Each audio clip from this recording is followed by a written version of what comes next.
Hi, everybody, and thanks for joining us again on one of our, what are they? Semi-weekly, I guess, video visitations now. We're coming at you today on a beautiful, bright Wednesday morning, and I have a most special guest. You can perhaps see him in the same camera frame. Isn't he a handsome fella?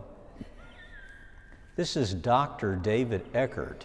But he doesn't want me to call him Dr. Dave or Dr. Eckert. He wants us to refer to him as just plain old Dave, which frankly rubs my sensibilities raw. That's right. Because he's a man of such obvious character and ability.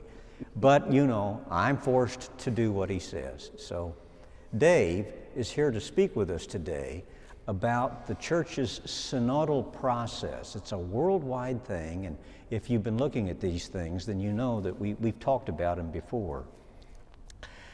I remember years ago when I was first ordained, a million years ago, there was a bishop in this diocese named John Joseph Sullivan. John Joseph Sullivan was a fascinating man, and one of the most interesting things about him was he spoke he spoke in some ways, sometimes, that were kind of aphoristic. Is that a word, Dave, aphoristic?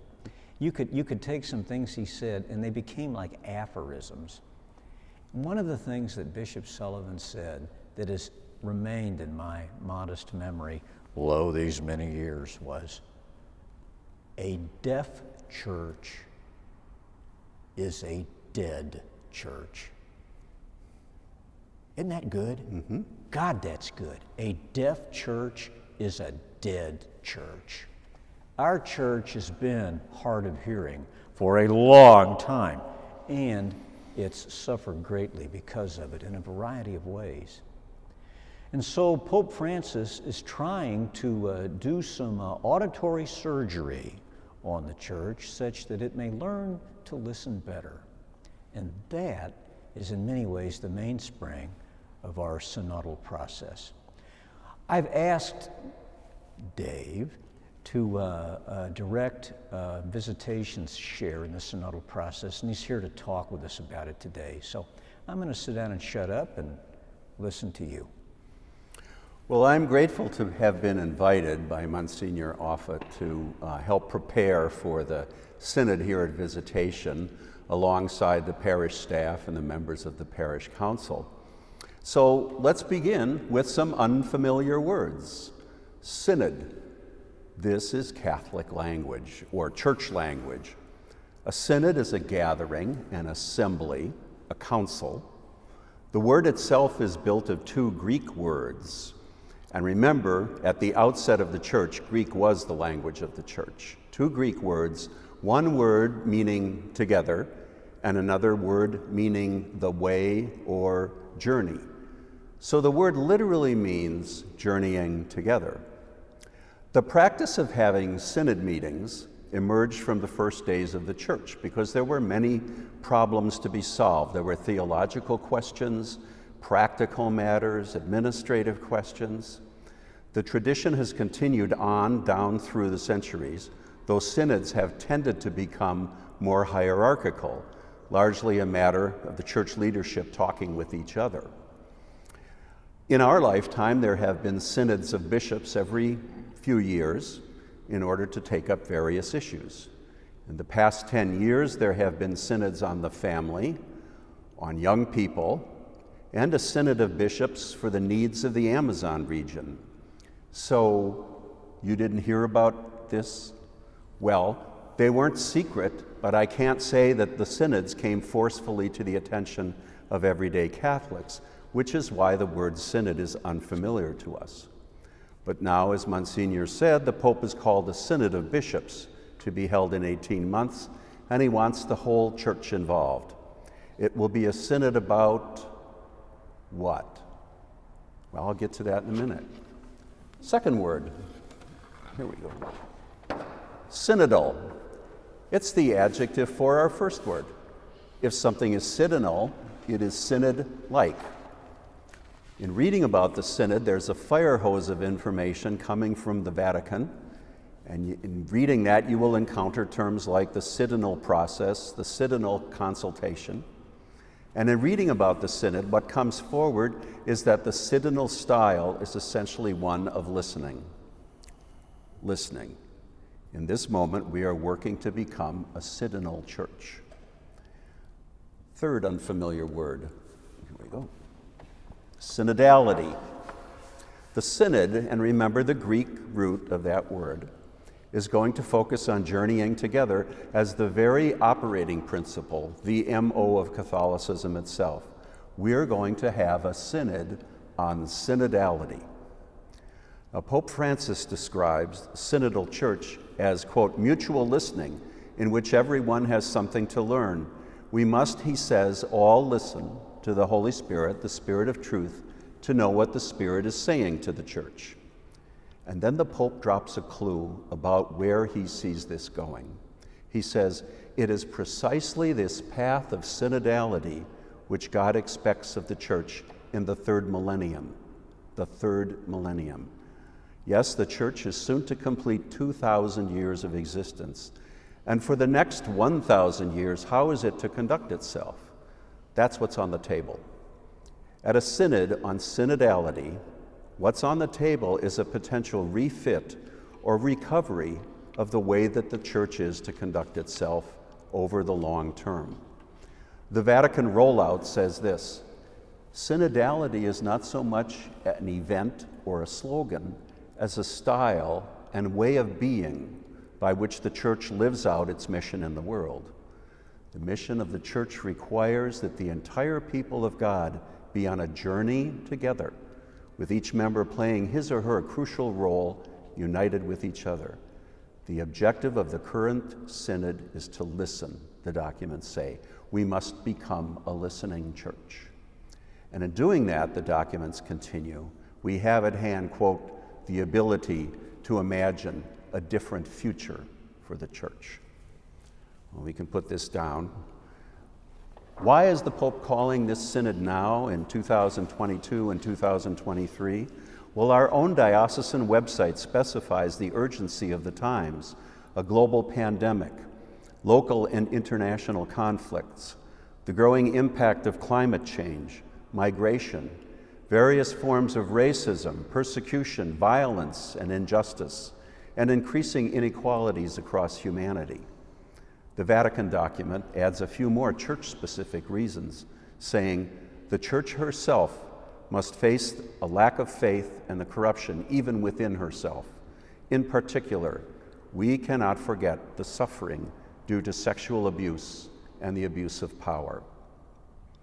To me, all this says that the church cannot proceed into the third millennium or even witness to the world today without this practice of synodality, of listening. Someone has brought to my attention a quote from the Lutheran theologian Dietrich Bonhoeffer, which is consonant with what Monsignor began as a quote from John Sullivan. Bonhoeffer said, the first service that one owes to others consists of listening to them.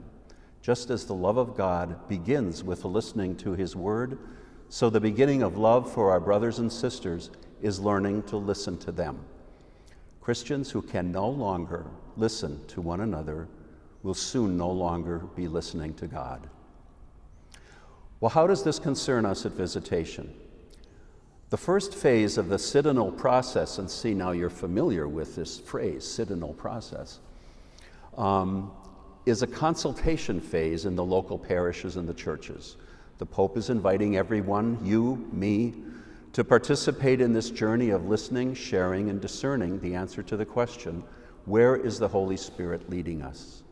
The Pope is basically crowdsourcing the thing, this synod on synodality. It's a worldwide discussion about the life and future of the church. Sitting in this place and reflecting on it, many of our activities at Visitation are already conducted in the style of journeying together. Is that not true of the RCIA program, of the Christ Renews His Parish groups, of the small Lenten groups, of the Women of Viz, of the Knights of Columbus, and you could add to that list? How many times have we sung the words of the song, Jerusalem, my destiny? We have set our hearts for the way. This journey is our destiny. let no one walk alone. The journey makes us one. And so, as parish across the diocese are doing, we will gather. Actually, we will have 3 gatherings.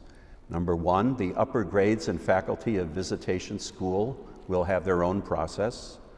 Number 2, we will have an in-person gathering on a Saturday morning, March 26th.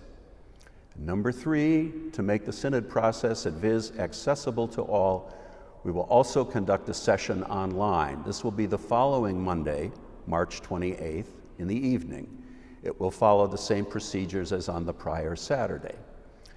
And the sessions will feature prayer and reflection, and then discussion and sharing in smaller groups. Discussion will center around a set of focus questions that will prime the conversation. But the floor is open for you to come with your hopes and aspirations for the church. In approaching this, we should remember the words of St. Paul to the Thessalonians. Do not quench the Spirit. Do not despise prophetic utterances. Test everything. Hold fast to what is good. Most of us have had the experience of town halls, brainstorming sessions, agenda-setting exercise, strategic planning. Set those models aside. Set those over here. Pope Francis has been explicit in repeating that the goal of this synod is not to produce a document. Rather, it is an invitation for Christians around the world to renew a citadinal way of being church, a way of listening attentively, speaking honestly, discerning collectively where the Holy Spirit is guiding us. Our society is full of people speaking at, actually shouting at one another. Modeling synodality means showing the world a different way of communicating. The fruits of our gatherings will be joined with those of other parishes. What we report to the diocese will be reported to you as well. The diocese will pool their input for a continental phase, 7 meetings in the regions of the world, in Africa, Oceania, the Middle East, Asia, Latin America, Europe, North America, and then on to the Synod in Rome in 18 months. In the weeks ahead, we will be sharing more information with you about our gatherings using all of the parish methods at our disposal, and you'll have questions and comments, I'm sure. We will roll a lot of content into a tab on the parish website. But if you are anxious to get started, as I said, there's a fire hose of information and guidance up on the Vatican website and on our diocesan website. Finally, the Worldwide Synod has a logo, and it has already begun to appear in the parish bulletin. If you have a chance, look at it closely. It has a title, For a Synodal Church. And a synodal church, Megan, is? A listening church. A synodal church is? A listening church. Well, we're making some progress here.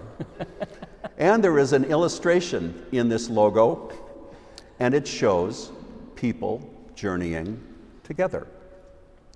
I tend to think in terms of songs. This is a song I originally heard when I attended my first Mass as a member of the parish. It was the occasion of Visitation's 75th anniversary. It was a big Mass in Luce Park. And the second verse of that song goes, "Let us build a house where prophets speak and words are strong and true, where all God's children dare to seek, to dream God's reign anew. Here the cross shall stand as witness and as symbol of God's grace. Here as one we claim the faith of Jesus. All are welcome in this place." Thank you. Thank you, Dave, very much. Now, I don't recall that you mentioned the date, did you, where we hope to have our biggest meetings? I can't say for the school, but I can say for the parish meetings, Saturday, 9 in the morning, March 28th, the last Saturday, 26th, the last weekend in March. Okay. It doesn't conflict with spring break. And then the following Monday, March 28th at 7 in the evening, that meeting will be online. Great. And just to help sell participation in this process and keep it in front of folks, I hope that you'll be willing to come back to another video visitation and talk about this again some. Okay, Would you mind that? Yeah, we'll have more details, and people will have questions in the meantime, and we can fill in some of that. It's a little soon to be going over all the logistics at the moment. Sure, right, I understand. Okay, great. Well, this is an exciting thing, huh? This is going to be a good thing. We'll have some nice conversation about it, and it'll be good. Well, anything else you'd like to say? I'm out. No? Okay. The producer told me that she wants this video visitation to be unadulterated. So I guess that means we're done. Until next time, goodbye and God bless.